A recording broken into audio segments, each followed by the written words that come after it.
Todo o peso e rigor da lei caiu sobre os manifestantes do 8 de janeiro, mas isso parece pouco aos olhos da justiça brasileira. No entanto, nem sempre é assim. Pelo menos quando se trata de manifestantes alinhados aos interesses do atual governo e seus aliados. O caso mais emblemático é o da manifestante que pichou a célebre frase "Perdeu Mané" na estátua à Justiça, inspirada na deusa Têmis e localizada em frente ao STF.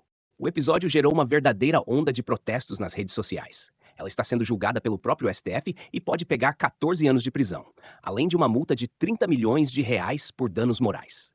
A venda nos olhos da estátua, que deveria simbolizar a imparcialidade, parece ser retirada quando se trata de determinados grupos. Parte da revolta com esse caso vem principalmente da desproporcionalidade em relação a outros episódios semelhantes. Em 2014, por exemplo, segundo reportagem do G1, cerca de 15 mil integrantes do MST tentaram invadir o STF, entrando em confronto violento com a polícia militar. O embate deixou aproximadamente 30 policiais feridos, alguns gravemente. A sessão do STF precisou ser interrompida e funcionários dos prédios foram evacuados. Ainda de acordo com a mesma reportagem, antes mesmo de chegarem à Praça dos Três Poderes, os manifestantes já haviam entrado em confronto com a polícia em frente à Embaixada dos Estados Unidos, quando um cordão de isolamento foi formado para impedir a aproximação do grupo. Apenas um manifestante foi preso, e a imprensa os tratou como baderneiros, manifestantes e outros termos semelhantes. Segundo a reportagem do Diário do Poder, parte do financiamento dessa manifestação foi bancada com dinheiro público, através do Banco Nacional de Desenvolvimento Econômico e Social e da Caixa Econômica Federal, que transferiram R$ 550 mil para uma instituição ligada ao movimento, sem qualquer processo licitatório. No ano seguinte, o mesmo movimento dos trabalhadores rurais sem terra, todos armados com facões, machados, foices e outras ferramentas, invadiu uma empresa de papel e celulose e destruiu 14 anos de pesquisa de melhoramento genético em mudas de eucalipto, que visava o aumento da produtividade.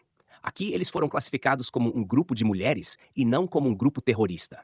A revista Veja foi um pouco mais incisiva e usou o termo ação criminosa e obscurantista, mas ainda assim, longe de classificá-los como terroristas. Além de destruir o patrimônio e pesquisas valiosíssimas, o grupo ameaçou os funcionários, impedindo-os de deixar o local.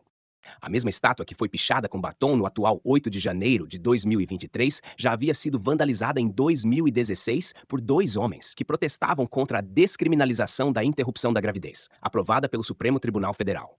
Eles pintaram a estátua de vermelho e colocaram uma boneca logo abaixo como simbolismo.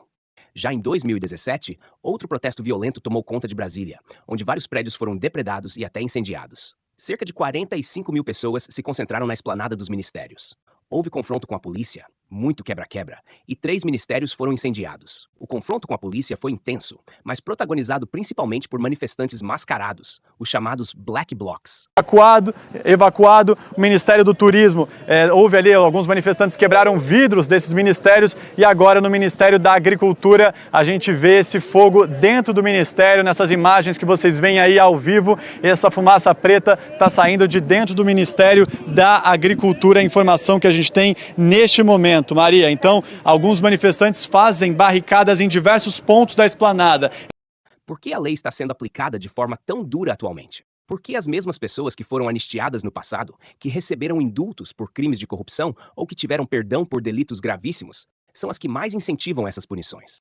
A quantidade de crimes cometidos e a impunidade dos criminosos no Brasil são de causar espanto em qualquer estrangeiro, mesmo aqueles vindos de países já muito violentos ou em situações de guerra.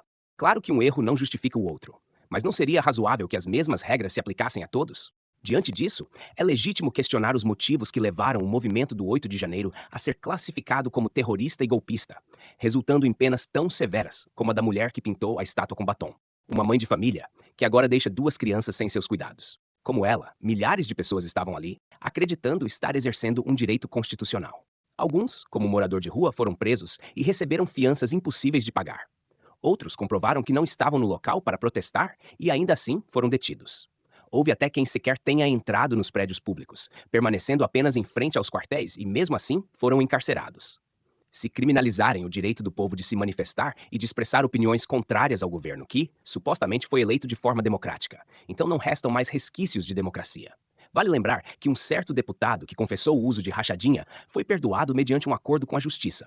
Esse mesmo deputado, em tom furioso, afirmou que a punição à manifestante não era apenas pelo batom, mas pelo que o ato simboliza, uma suposta validação de qualquer atrocidade do presidente anterior. Ora, analisando pela mesma lógica, o que esse deputado cometeu foi um ato de corrupção.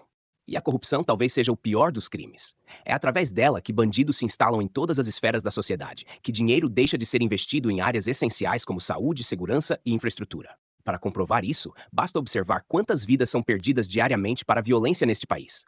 Quantas mulheres, quantos negros, quantos membros da comunidade LGBT, quantas crianças, ou seja, toda a sociedade, são vítimas de crimes brutais, que só ocorrem por causa da ineficiência e da corrupção do Estado.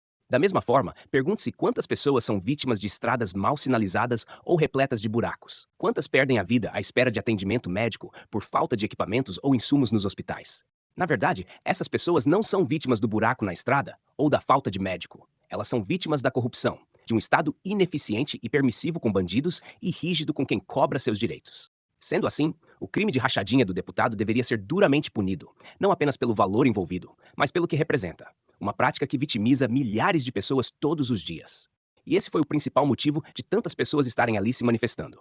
Eles se dizem contra toda essa estrutura corrupta que atrasa o país, tirando os sonhos de milhões de pessoas honestas e trabalhadoras, e que foi intensificada por esse governo que estava prestes a voltar. Que as penas para os manifestantes do 8 de janeiro sejam justas e proporcionais à gravidade dos atos, que na maioria dos casos não passaram de mero vandalismo, cometido por pessoas sem histórico de violência ou qualquer contravenção grave que justifique punições tão severas.